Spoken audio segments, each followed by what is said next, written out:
எனக்கு மட்டும் தான் இப்படிலாம் டைலரிங் பிஸ்னஸ்லாம் நடக்குதான்னு தெரில.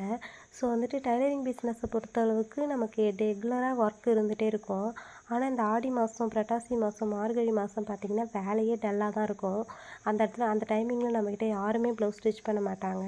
சின்ன சின்ன ஆல்ட்ரு ஒர்க்கு கூட வராது. ஆனால் நீங்கள் ரெகுலர் மற்ற மந்த்தெல்லாம் பார்த்தீங்கன்னா வச்சுக்கங்களேன், அன்றைக்கி தான் ஆல்டர் ஒர்க் வரும், அட்ஜஸ்ட்மெண்ட் ஒர்க்கு வரும், கைஸ்க்கு ஜாயின் பண்ணி கொடுங்கன்னுவாங்க, பேண்ட் தைக்கணுன்னுவாங்க.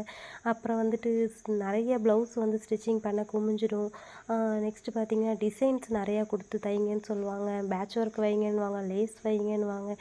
ஏகப்பட்ட ஒர்க் இருக்கும். நம்மளோட பர்சனல் ஒர்க்கு கூட நைட்டு பகலாக சாப்பிடாம நம்ம கண்ணை முழித்து வேலை செய்கிற மாதிரி இருக்கும். இன்றைக்கி கொடுத்துட்டு நாளைக்கே வேணும்னுவாங்க. ஆனால் கொடுத்துட்டு மற்ற நாள் கழித்து வாங்குகிற கஸ்டமர்ஸும் இருப்பாங்க.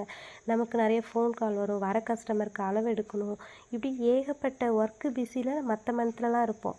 ஆனால் இந்த 3 மாதத்துல வெட்டியாக இருக்க இந்த டைமிங்கில் பார்த்தீங்க அப்படின்னா நிறைய கஸ்டமர்ஸ் வந்து ப்ளவுஸும் தரமாட்டாங்க. ஸோ அன்றைக்கி நம்ம ரொம்ப பிஸியாக இருக்கிற டைமில் 5, 6 ப்ளவுஸ் தைக்கணும்னு வருவாங்க. இதெல்லாம் எப்படி?